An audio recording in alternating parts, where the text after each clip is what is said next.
Hello, Brookwood community. As many of you know, I, too, am a graduate of Brookwood High School, and I remember proudly posing for pictures in my maroon robe, my cap perched precariously on my head. Platform heels and crop tops were king, and Prince's Party Like It's 1999 was blasting from every radio, because it was 1999, and my graduating class was on the cusp of a new century, just as yours is setting off on a new decade. We were invincible. Our youth gave us an unshakable trust in the brightness of our future. As I give this speech to you, I imagine my younger self in your place, listening for words of inspiration before stepping out into a world, and I'm so honored to be selected to provide this service this year and be a part of this memorable occasion. Tonight, in hopes of expressing my deepest wish for your future, I'm going to tell you a story about the first time I ate a mud pie. Before being adopted by my grandparents, my biological mother had been evicted from her third apartment of the year. On a sunny California morning, we were loading our possessions from the curb into a gold El Camino. We were dropped off in front of a pea green apartment building with all of our worldly possessions, a pile of clothes, a box of flimsy pots and pans, and a collection of gas station cups. We're once again on another curb. My mother was given the key to an apartment, building B212, but before she could use it, a little girl with a Smurf t-shirt and a Kool-Aid pout opened the door. My mother pushed the door the rest of the way open and worked her way through a maze of boxes and piles until she got to an empty bedroom. She dumped the clothes out of the box and made a crude bed on which she proceeded to lie down. I watched her thin frame relax as she settled into her nest and fell asleep. While she slept, I wove my way back through the maze to find a refrigerator, as my diet had consisted of raw hot dogs and powdered milk for the last 2 weeks. All I found was a greasy hamburger wrapper that was covered with ants, piling on top of one another like clothes on my mother's makeshift bed. Leaving the apartment, I went to the railing and looked out over the courtyard, hoping to find something to distract my hunger. I saw the Smurf girl playing in a sandbox that was filled with dirt. I went down and I joined her. She showed me how to mix the dirt with Kool-Aid to make mud for the pies, and we used our thumbs to make indentions around the edge for decoration. Shortly, we were out of Kool-Aid, and she left to go get more. I looked down at her pie. She had made it in a margarine tub and placed it on a rusted Sesame Street breakfast tray. I looked around, and no one was outside. I placed the breakfast tray on my lap so that Big Bird and Cookie Monster smiled up at me. Big Bird was winking with one eye rusted over, and Cookie Monster offered me a cookie, mocking my hunger. Surely dirt can't taste that bad, I convinced myself, and I took a bite. The mud was earthy and cold, with a hint of fruit punch from the Kool-Aid used to dampen it. It wasn't good, but it wasn't horrible enough to stop. I quickly filled the divots with my fingers had made in the mud pie before the Smurf girl came back. I sucked my teeth to remove any evidence, and when she returned, we abandoned the mud pies and played tic-tac-toe with sticks in the damp soil. I was full for 3 hours. I know this story is sad and maybe not ideal for such a celebratory occasion as your graduation, and my heart aches, as I'm sure yours does, for my younger self and children everywhere living in the shadows of parental addiction and poverty. But tonight, I want you to focus on the mud pie and not the circumstances. You see, I was so hungry that I was willing to accept an imitation in place of the genuine. Similarly, as you grow and change, there will be times in your life where you desire something so strongly that your soul trembles and your stomach aches with longing.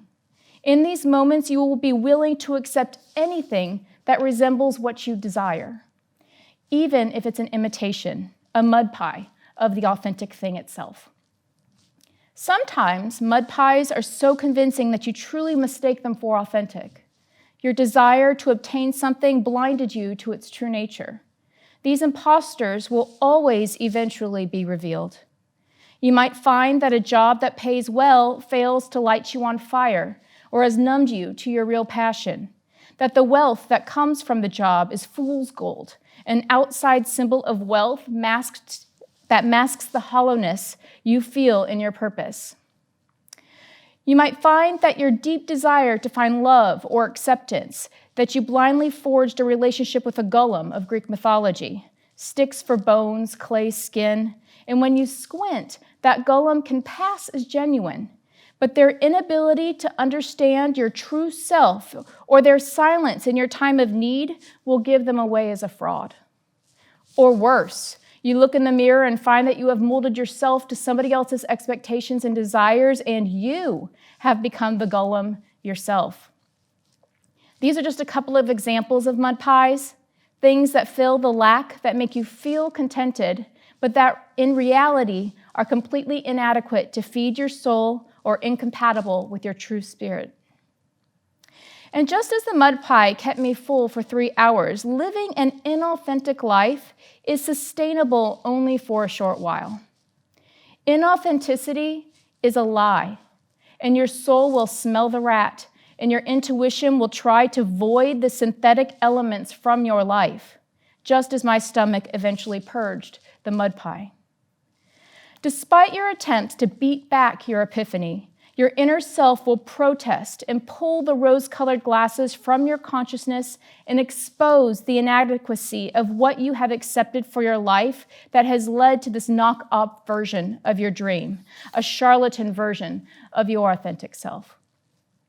Sometimes this epiphany will result in immediate change and relief. Other times, it will take toil and perseverance and pain before you obtain the joy or peace that you desire.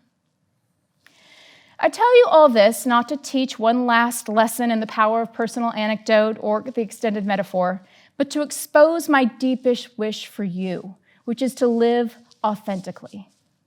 I want you to be so in tune with yourself that you recognize when you are in a situation when your soul is on Novocaine and that you are dealing in counterfeit happiness, so that you can administer your anecdote by accepting nothing that dulls your spirit or leaves you unfulfilled.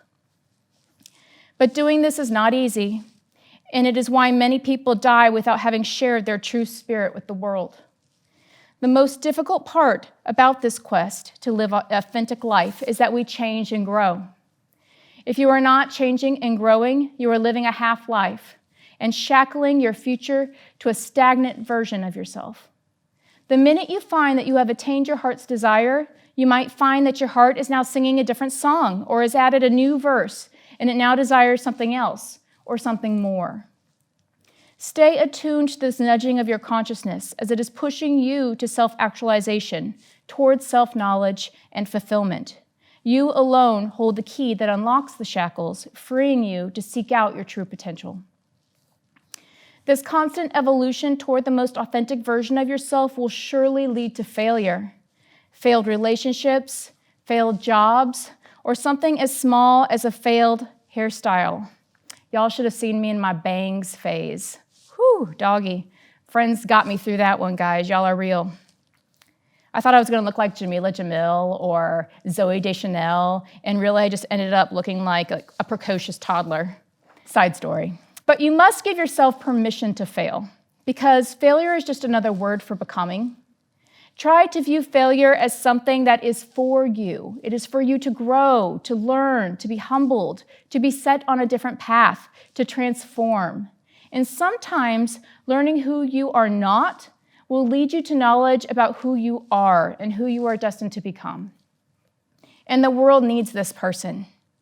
You are a gift, an absolute gift, and the real you is cherished and deeply needed in this world. But how will you know if you have achieved your authentic self? It is a good question.